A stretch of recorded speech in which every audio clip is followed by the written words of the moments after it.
Good evening, everybody. My name's Chris Webb, Head of Communications. Welcome to CWU Live. We're really excited today. Got a great show. Over the last few weeks, we've talked telecoms and financial services. We've talked postal. We've talked politics.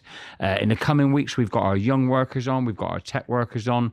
We're going to go to TUC Congress. We're going to go to Labour Party Conference. There is so much happening right across the CWU. But today, we're going to talk retired members. That's why I'm delighted to have with me Norman Candy, our National Executive Council member for retired members. How you doing, Norman? I'm fine, Chris. Really Thanks very much. good to have you with us, mate. You're a busy man. There's loads going on in the retired member section as there is right across the union. So let's get into it. Want to have a bit of a chat for you today because obviously, sometimes our retired members will go, what about us? And want to know a bit more information. So the show was really built to make sure we accessed every area of the union. So here we are chatting to you. You've got a conference, really important event in the calendar for the union, a retired members conference coming up. It's in Birmingham, so I thought that would be a good place to kick off, telling members a bit about what you'll be doing there. Yeah, right. Thanks, Chris. Well, look, at our last conference, which was held here in headquarters, we had quite a large debate about access to Clapham. People coming from all different parts of the country and finding it very difficult, particularly those with disabilities, going on the underground system to get here. So I gave a commitment at the last conference, that we would try and find somewhere that was easier for people to get to. And also the timing is important because our members don't want to travel in the middle of winter. So it's going to be towards the end of October, 29th, 30th of October. It's going to be in Birmingham. And I'd encourage every branch and everyone who's listening to this to get a delegation along to that meeting because it's very important this year. We've got the issue of the triple lock still hasn't gone away. There's still people campaigning against it. And the latest issue is the winter fuel allowance, which has engendered the largest postbag I've ever had on any issue. Yeah. And I'm not talking about activists, I'm talking about ordinary members, contacting us, contacting The Veteran, which is our magazine, and saying, look, what are you doing about it? You encouraged us to vote Labour. We voted Labour, and now we feel let down because of what they've done with the winter fuel allowance. So that's going to be on the agenda. And of course, we've got things like social care. We've got internal CWU issues that will need to be discussed. So I'm looking forward to the conference. Birmingham's a good place to have it. It's in the middle of the country. We're going to lay on a bit of a buffet down there for one night. And, I'm hopeful that this is going to be like a landmark conference for the retired members. Yeah, it sounds really good, mate. And we're going to come on certainly to talk about some of the issues you've set out there, particularly the winter fuel allowance. But in obviously the conference, even at its absolute pomp, is going to be attended by hundreds, let's say. The retired membership is well into its thousands. I think you've been quoted sometimes saying you're the biggest branch in the country. It's a really big and really active section of the union. So in that sort of scenario where hundreds will go to a meeting, but you've got thousands of members there, how do you make sure the voices of all those thousands come through at that conference? So, I'm Chris, I'm down in Plymouth, I can't make it to that conference. What's my role in that event or in the retired members section? Right. Very good. That's a very good point to raise, Chris. I think that you can get involved at different levels. If you're physically fit and you can travel, then obviously you can attend the conference. You can get to retired members meetings, you get to branch meetings. That's at the highest level, but we've got a lot of members who can't do that. And they really need access to latest technology, computers and laptops and all that sort of thing. And they can get involved that way. I mean, I suppose so you've got the person who wants to be an activist, who wants to be a lead in their branch or in the region or stand for a position on the national committee. And then you've got probably, without question, the majority of retired members who can't fulfil that role for whatever reason. But they can still play a role in the union. And it means, in my view, the best way to do that is, one, keep an eye on the union's veteran,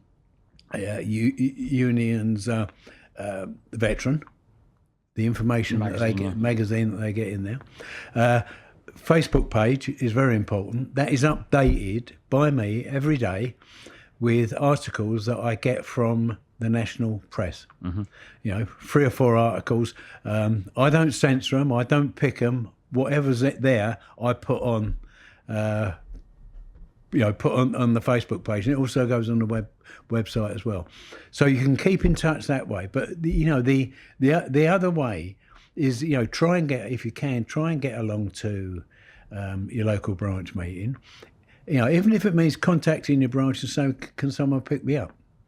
Try and get along to your branch meetings and play a role in that way. And if you don't get out of your house much, you can still, if you've got access to the internet, you can still contact MPs when we've got a campaign going. You can still contact councillors, that sort of things. And the other thing is, keep us informed of what's going on in your area. We do get quite a lot of letters from members on different issues, and we try to publish them all. But also, it's the information about what's going on that is important, that will feed in to the national organisation and give us a clear guide on where we're going on different things. Brilliant, Norm. One of the things that struck me during the recent disputes, both in BT Group and Royal Mail Group, is we worked with you, obviously, really closely. And there was, for example, if we had a rally, when we had the rally at Parliament Square, there were hundreds of retired members there. When we were asking people to contact their MP, councillor, local political group, there were retired members volunteering all over the UK to help us do that thing. So, a sort of a flip of the previous question to, how does the wider union, and that includes like Dave as General Secretary, the industrial leaders, the branches, make sure that we are making use of a resource that is retired members? Because, if people are at work and they've done a delivery round, or they've done an engineering shift, or they've been in a call centre all day, it's tough. But a lot of our retired members do have a little bit more time and do have a little bit more effort they can give to back in the union. How can branches make sure they're thinking about retired members as a resource? Right. Well, that's a very important question, because branches have got a lot to deal with at the moment. They've got the employer to deal with, they've got a political situation to deal with, and we are not top of the list when it comes to their activities. But we need to be on that list somewhere. And what I would say is, keep an eye out, on what we're doing in terms of the magazine and in terms of the Facebook page, and keep if you can, make sure you've got a retired members lead on your committee. Involve that person in what's going on. Encourage them to take an active part in the meetings, etc. But also find ways of communicating with the retired members, out in the field. The ones who've, some of these people have been in the union 40 odd years. They were activists, but they've supported every strike this union has ever had, most of them. And they've got a lot to give to the union. As you say, they did turn out during the dispute, on both BT dispute and Royal Mail dispute. And they enjoy it as well. Yeah. They enjoy being involved. Yeah.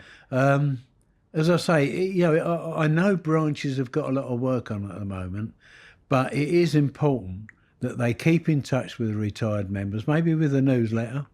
If the retired members lead has got difficulties doing a newsletter, maybe the branch could do it in conjunction with them and give them some guidance on how to do it. So, that is very important to our retired members. They want to be involved, and we would encourage branches to make sure that they keep in touch with them. John, we'll have out there, as you have in every aspect of any trade union, we'll have a mixed bag in terms of some of our branches will have really big and really active retired member sections. Yeah. Some of our branches will have them, but don't necessarily focus on them as you've outlined. Some of them won't be have an active section at all. Are you available, as a national executive member, to get out there to advise branches? If I'm a branch secretary watching this show, are you someone that would you be up for them contacting you, help building the section in the branch? Definitely. I mean, I do get invited to not so much branch meetings, but although I would go to regional retired members' branch meetings, but I get invited to a number of regional meetings, and we get a good turnout, and they're pleased to get information from headquarters. I can give them a bit of the background to what's going on, a bit of the background information. Like the cyber attack. Well, what happened there then? Well, I don't know everything that happened there, but I can give them a bit of a background to it. And the other thing is I can also explain, some of the things that are going on that maybe they don't understand. Why hasn't this happened? Yeah. Why hasn't that happened? And they can feed stuff into me, and then I can bring that back to headquarters. I can speak to the General Secretary, I can speak to the various officers down here, speak to yourself. We need to deal with this, Chris. So, I'm there. But not just me. I mean, there are other people I can get involved who, if I can't get there, I can get other people to go there who can listen to what people got to say, add something to the debate, and, help branches or individuals who've got problems. We have, I need to say this why during this interview, Chris, we've got probably about a dozen quite big branches that haven't even got a retired member section. Yeah, that is wrong. Yeah, it is wrong. Yeah, I mean, it doesn't take that much. It doesn't take much effort to set one up, and I mean, I'm not going to name any of them, but, if any of them wanted to contact me, please do so, and I will come back to you and I will help you and assist you to set up a retired member section. Spot on. Thanks, Norman. Now, we've got loads of CWU stuff I want to discuss with you, but you touched on it in your opening contribution. I want to talk to you about the winter fuel allowance. As you said, your post bag's been pretty full. I've seen your name on lots of emails coming into the info box. We'll talk a little bit about it in a minute, but first I think we can see the Chancellor actually making the statement on this in Parliament. I think if we can get that up. Unlike the party opposite, I will never take risks with our country's economic stability. So it therefore falls to us to take the difficult decisions now to make further in-year savings. Mr. Speaker, the scale of the situation we are dealing with means incredibly tough choices. I repeat today the commitment that we made in our manifesto to protect the triple lock. But today I am making the difficult decision that those not in receipt of pension credit or certain other means-tested benefits will no longer receive the winter fuel payment from this year onwards. The government will continue to provide winter fuel payments worth £200 to households receiving pension credit, or £300 to households in receipt of pension credit with someone over the age of 80. Let me be clear, this is not a decision I wanted to make, nor is it the one that I expected to make. But these are the necessary and urgent decisions that I must make. It is the responsible thing to do, to fix the foundations of our economy and bring back economic stability. Alongside this change, I will work with my right honourable friend, the Work and Pension Secretary, to maximise the take-up of pension credit by bringing forward the administration of housing benefit and pension credit, repeatedly pushed back by the previous government, and by working with older people's charities and local authorities to raise awareness of pension credit and help identify households not claiming it. Interesting stuff there, Norman, from the Chancellor. Also, just before I get your feedback, we spotted a very, I would say interesting, but also quite challenging exchange on LBC with the Chancellor this week. So I think we can play that one now, and I'll get your reaction to both clips. I've got a quote here from a pretty prominent economist, and they say that Labour needs to provide an alternative to aggressive policies being prioritised by the Conservatives. The banks and those earning more than £100,000 could quite easily contribute a little more, and unless they do, inequality and poverty will inevitably soar in the months and years ahead. Do you agree with that statement? The way that I believe that you can reduce inequality, reduce poverty, and actually also improve the living standards of ordinary working people, not in poverty, but struggling to get by, is through growing the economy. Well, let's bring in another caller who's got a similar point to make. Phil in Broadstairs. Hello, Phil. Good evening, Ian. Hello, Rachel. Yes, Hi, Phil. In sort of answer to that last call, or adding to it, you said you came into politics to change things, and yet all I've heard from you and the front bench is Tory policies for a Tory crisis. You're not going to tax wealth. You're not going to do much with income tax. You're leaving the profits of the banks, the water and the energy untouched. I remember very well, because I was born in that period, the Attlee government. And what they came in with was a four-letter word, hope. You aren't communicating hope. There is no ambition in evidence in what you're doing. And they had a much harder job than you've got to rebuild the country after the Second World War. COVID is bad. 2008 was terrible. But austerity has to be stopped. And you seem to be wanting to carry on worshipping the Treasury, because you are an ex-banker, Bank of England banker, and you don't seem to be in making any kind of ambition clear to me as a voter, or the public as voters, whether you're prepared to rise to these challenges, which are far worse than what we had in World War II. So what's your actual question? Well, the question is, why are you employing Tory policies to deal with a Tory crisis? So some really interesting content in here for you, Norm, to digest. So the CWU is affiliated to the Labour Party. We're going to talk about communications in a little bit, but led by yourself, we created a new magazine, The Veteran, which goes out 4 times a year to all of our retired members. I think the most for certainly over a decade written communication we've been able to give our retired members, which is brilliant. Yep. But, in line with the policies of the union encouraged all of our members, including retired members, to vote for the Labour Party. And then, as we've just said, heard there for the Chancellor, she has decided to remove the winter fuel allowance. We've got, obviously, a backlash for that. People saying, like, you told us to vote for Labour, and then this is the first thing that happens to us. So I guess I want to go a little bit of back and forth with you on this, but your initial take on that situation first. Yeah, well, I mean, we did tell people to vote Labour, and, I don't regret that. It was the right thing to do. But we did qualify that by saying you need to keep an eye on them, because we're not sure what they're going to do about the triple lock, etc. So people don't just vote on one thing; they vote on a whole range of issues.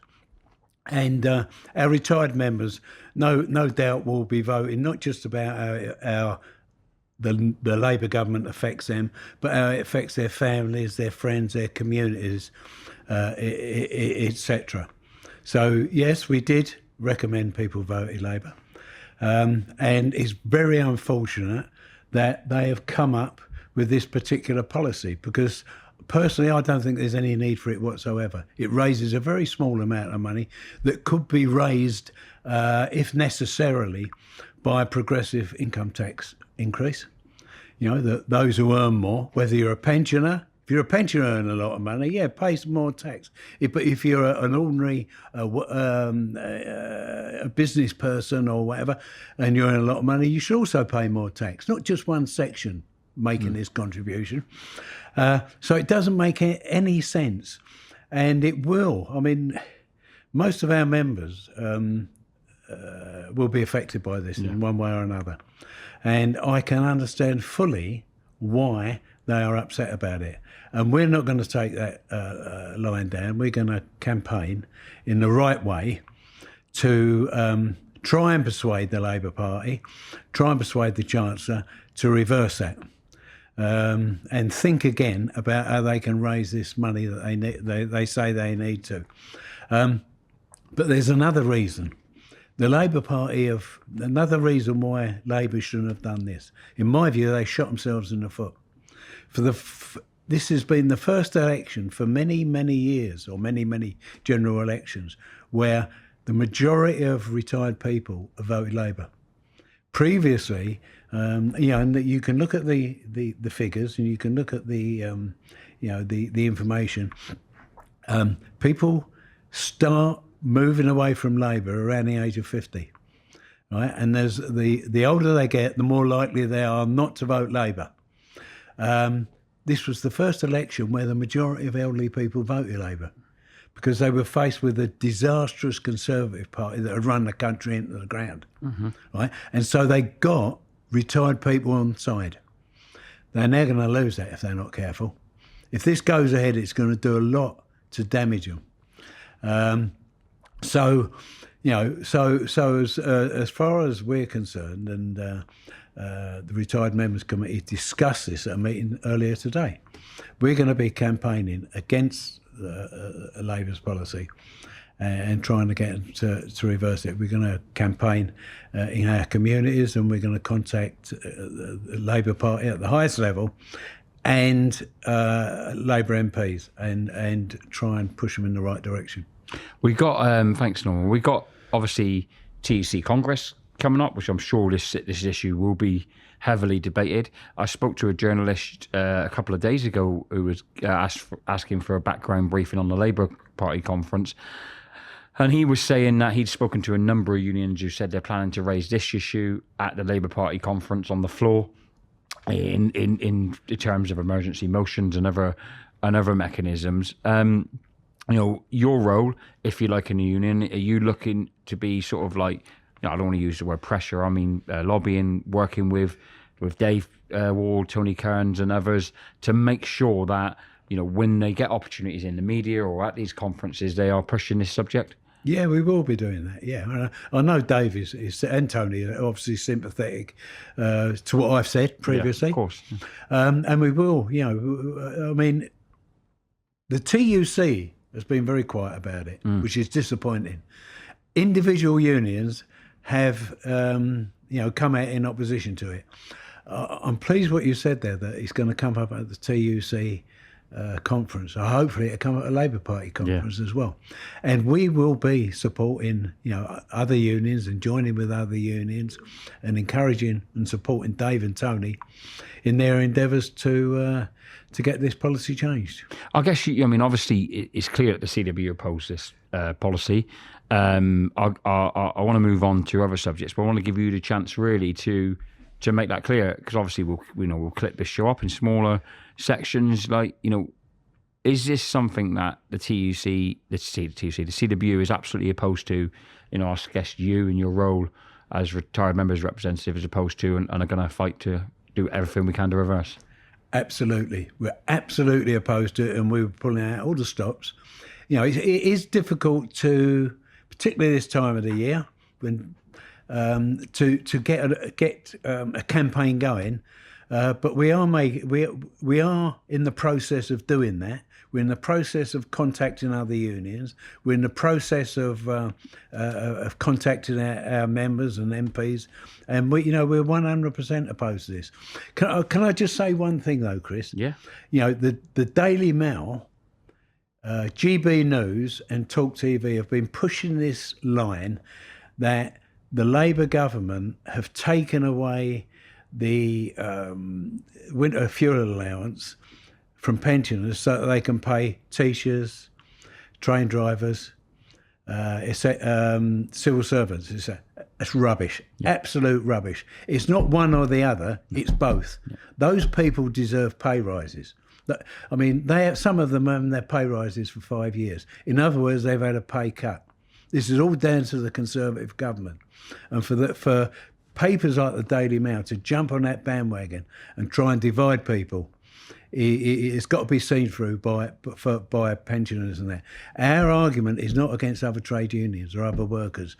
It is with the policies that have been imposed on us by previous governments and unfortunately by this government. And we'll be campaigning day and night to get this changed. Thanks, Norman. So anyone watching there, if you've been writing into Norman, I'm sure he's been responding, or if you're planning to, please feel free to write into him, offering your help, offering ideas about what the union could be doing to campaign to reverse this awful and clearly wrong decision. I want to come back to some CWU stuff with you, Norman. I want to touch on the subject of mentoring. So, I mean, Dave's often, gone on record talking about, his relationship with yourself and your sort of mentoring for him over the years. It strikes me that if you look across the union, and I think it's reflective of the membership base we have, particularly in Royal Mail and BT, majority of our members being like 55 and above, let's just say. And then you look at our representational structure, it is clear that in the next 2, 3, 4 years, there's going to be a huge turnover, not just at national level, at every single level of the union. And something that strikes me, though, is, there's an obvious need to start bringing people through at local level, at branch level, regional, etc., national. But there's also a huge risk in all that experience, all that knowledge just walking out of the door. And so, another sort of thing I've been thinking of, and I wanted to ask your opinion on, is making use of all that experience. So, another thing, I guess, a way for people to get involved, surely, is for people to like mentor, to learn, unofficially, officially, whatever way you want to do it, to help other people come through the union, lend your experience. What would your view on that be? Yes, it's something that we need to do. There is a wealth of experience out there. I mean, it's not always the fault of the branches or the people who are about now. Some of our retired members, I mean, I know people who have been in this union 40 odd years, been on every single picket line that I've ever been involved in. First ones on the picket line, most active people, active people during a dispute. Retire and you never hear from them. Yeah. And I find it always sad, but it's also worrying as well, because this big part of their life has suddenly disappeared. And they need, I think, I mean, I know I did, I need to be part of this organisation because it's still part of my life, as I've said before. I retired from work, but I haven't retired from life. So, I mean, we recently, the legal and medical department asked for volunteers from amongst retired members to volunteer to deal with industrial tribunals, and in particular for some of our members who are in employers where we haven't got recognition. Yeah. Now that's a good inroad, because we've got loads of people out there who've dealt with industrial relations and dealt with employment problems the whole of their life, who can make a big contribution now. But really, I suppose it starts with a branch. The branches and the individuals need to keep in contact. I know that if you ask retired people to make a contribution to maybe help out, I mean, I'll give you an example of that. Some of our members who couldn't get to picket lines said, I'm willing, during the disputes, I'm willing to sit in the branch office and answer the phone if anyone phones up.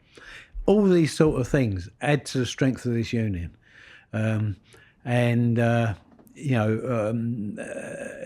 It is about human contact. It's about keeping in touch with people, keeping them involved. Not asking them to take over the role of the people who are now running the branch, but to assist them in the areas where they might need some help. I think that's spot on. I'm working with Dave on a new podcast series, which we're hoping to feed into our recruitment strategy, where a newly elected local rep, for example, would immediately get a message from Dave as General Secretary, welcoming them to rep, thanking them for taking up the role. And one of the sets of resources they would get was a short 10, 15-minute podcast, a series of short podcasts on on how to run a disagreement, how to recruit people in your office, how to handle a big membership meeting, how to get training and educational support. And I just think often, when we've had conversations, or you've had people like Bob Gibson around you, and John Farnan, Sean, and we've listened, and I just think for a new local rep to have access to that type of listening or viewing or first-hand better in their branch we can't pass it up, can we? No. It's very important that we don't. And, as I say, I mean, you've mentioned 4 people there. Sorry for missing lots of other people out. Exactly. But, friends of mine, but every branch has got their Bob Gibson, they've got their John Farnham, they've got their Sean Ryan. Yeah. And they can make a contribution. as I said previously, branches have got a lot on their plate at the moment. I'm not underestimating that, and I'm not, I'm not trying to criticise them in any way. But it needs a bit of an effort to get people involved. And I'm sure these people, who've been involved in the union all their life have still got a big contribution to make. And they can make a contribution. I mean, some of our retired members, they send me copies of their newsletters that are more like magazines. They print them themselves. Local news about people in their branch who might have been ill or need contacting or even passed away.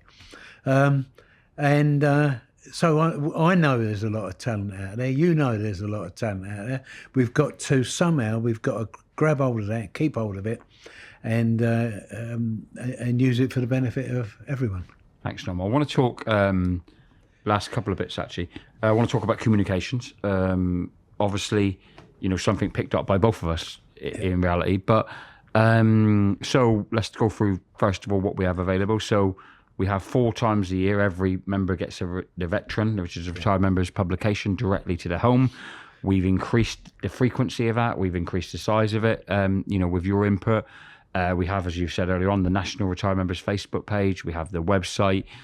We have the ability for you to be contacted via post, email, and, of course, all of the union's general sort of contact points. So, I mean, I guess we would say it's looking better because both of us are sat here, but it's in both of our interests. But I mean, I do think we are communicating with our retired members to a greater extent than ever. I think we can confidently say that. Is there anything? First of all, I suppose let's push back against that. Is there anything more you think we need to be doing for our retired members? You want to see in the coming years? These are a good idea. These interviews. Yeah, absolutely. Yeah, because you get a lot of people look at not just retired members, yeah. but members, and then they can pass the message on to the retired members, or say to them, "Here, you can have a look at that CWU News." There's a good interview there. I mean, I think a retired members podcast genuinely. Gary, our producer, and April, our producers, have been talking to us, and it's on our to-do list. I think a regular podcast, because obviously, we're sat in here in a really nice new studio, which is fantastic. So we've got the option of getting people up here, but we can also record audio off Zoom and that as well. I mean, the other thing that I think we've tried to do is recognise that not all of our members are on social media, which particularly retired, so they like the written magazine, so we give them that. Yeah. But, I have to say, and I mean, I know you can back this up because you see it more than even I do, is our retired members should not be underestimated by how interested and how online they are at the same time. There are loads and loads of our retired members are using social media as well, aren't they? Oh, yeah, they do, yeah. I mean, sometimes when we put something on Facebook, if it's a subject that is in the news at that particular time, we get hundreds and hundreds of people looking at it. I wish we got more look at it on a regular basis, but it is a good forum. Yeah. We get feedback from it. People they indicate that they like a particular article that we put on there, etc., etc. So, I mean, look, we all the time we're trying to make Facebook and the website better. The Veteran, I think, is a great a great magazine that we produce. The fact that we now have it four times a year. No other union in the country has that. No other union, and I know this because I'm a member of the GMB as well. Mm-hmm. Because I joined the GMB when I worked at CWU Quarters for the last few years before I retired. You don't get anything from them. You get an email now and again telling you got a ballot paper. Ballot paper, sort of in the post. And then you get a list of people that you've never heard of, and you're asked to vote for one of them. That's all you get. I want to ask you vote for them. I want to ask you who you vote for in another union's election. I know probably our members think we don't do enough, but we do more than any other union. Here's one thing that strikes me on the magazine. It's a recent thought I've had. I wanted to put it to you. I'll just put it to you on air. Is we had a letter in, the first letter we've had actually since The Voice ceased, from a retired member last week. saying like, really like the veteran, understand the decision because I watched the show and I see all the other things you're doing, and everything like that. But I do miss knowing what's going on across the union for current members. And I did think maybe we're going to have to make the veteran even bigger. But do you believe that, because obviously we cover all of our retired members' issues, but do you believe there is a space in the magazine where we could be letting our retired members know what's going on in the industries that they used to work in? So these are the current issues in Royal Mail, these are current issues in BT, Santander, EE, wherever? Definitely. I mean, I do that on the Online. Facebook. Yeah, online. If say, for example, the Postal Department comes out with a new agreement or BT come out with a new agreement, I will put that onto the Facebook and website. Yeah. Well, I'll contact your department and you put it on there. And no, I think that's important because there is a big interest in that. Because, they it's like watching the unions' agreements evolve. Yeah, exactly, and these people they understand what agreements they had when they worked for the industries, and they can see how things are changing. Yeah. And they are interested in that. I know that by the number of people who comment on the agreements. So we could maybe improve that. I don't know. Yeah. If we could increase the size of the veteran, you ain't get me arguing against that, Chris. I know you've already increased it twice, haven't you? You've increased the frequency and the size of it, and it didn't exist. Just a couple of more then. One would be, and again, I mean, obviously our branches are working really hard on this. It's just a message really, because there will be, as we talked about there, the age demographic of our membership right across the board. There will be a number of people within a reasonably short period of time who will be retiring from their respective industries, and many of them will be probably unaware that there is the opportunity to stay in the CWU, to continue your membership as a retired member. Would outline what you'd see as the importance and need to do that. Everything I've spoken about today, keeping in touch, keeping involved, looking after yourself in retirement in terms of your income now is not from the employer, it's from a pension fund, occupational pension fund, and from the state. Yeah. Well, you've got a vested interest in making sure that they're kept healthy and you're getting a decent deal from both of them. Yeah. The only way, when I look at the organisations that represent retired people, I look at the NPC, and it's a fantastic organisation. Covers not just trade unions. That's the National Pensioners Convention. National Pensioners Convention. Yeah. They have an annual conference. It's coming up in October, I think, sometime. And they come out with some brilliant documents on what's happened and what should be happening. Age Concern. It's a charity.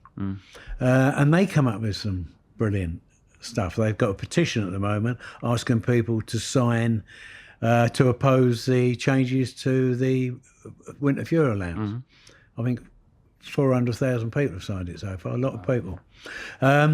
But they haven't got any, not industrial strength, they haven't got any link to the people who've got power in the country. The trade union movement have. Yeah. They've got a link to this government. So I think that what we need to do is strengthen the role of retired people in the trade union movement, so that not we can intervene or get involved in what's going on with the employer, but looking after our pensions, state pension and occupational pensions. Because there's a lot of changes going on with occupational pensions. I'm in one of the original pension schemes for Royal Mail employees. I think we've had 3 separate ones since then. It needs looking after, and we need to keep an eye on that. The way you do that is stay active in this union, and keep in touch with your branch, keep in touch with the retired members section, and we can make sure that we're not. We've got an eye on that, and we're having an effect in defending what we got and improving it if we can. Spot on, Norman. I'm going to give you the chance. You did a really good summary then, actually. But give you the chance to get across any final messages you want today to the retired membership. Well, it's the same one that I'll be giving when we go to the conference. Getting a prelude of your speech now, are we? Yeah. What is important is that people keep in contact, but not just for any reason. And being a retired member in the CWU is not just about going out for a drink at Christmas with the people you used to work with. It's about looking after yourself in retirement, and this is the way that we need to do it. And we need more retired people to get involved. I mean, we've got that conference coming up. I hope that every branch sends delegates. I hope that if they haven't got a retired members representative, then someone from the branch comes to the conference. It's going to be an important conference, and we need to expand our influence within the trade union movement and within society. So, I mean, I don't think I can say a lot more than what I've already said, Chris. I think people will get the message, and hopefully we'll see a lot of these people at our conference in Birmingham at the end of October. Thanks, Norman. I think that's, as always with you, been brilliant, detailed, and on top of it. I think everyone watching will appreciate it. So if you've enjoyed Chat with Norman, whether you've watched it here live this evening, whether you're listening on podcast or wherever you're digesting it, thanks for joining us. We both really, really appreciate it. And we also appreciate you watching all of the shows. So we've got more next week, the week after, and so on, as our regular fixture of CWU Live comes to you every single week. From Norman and me, it's good night, but we'll see you soon, and stick with your union.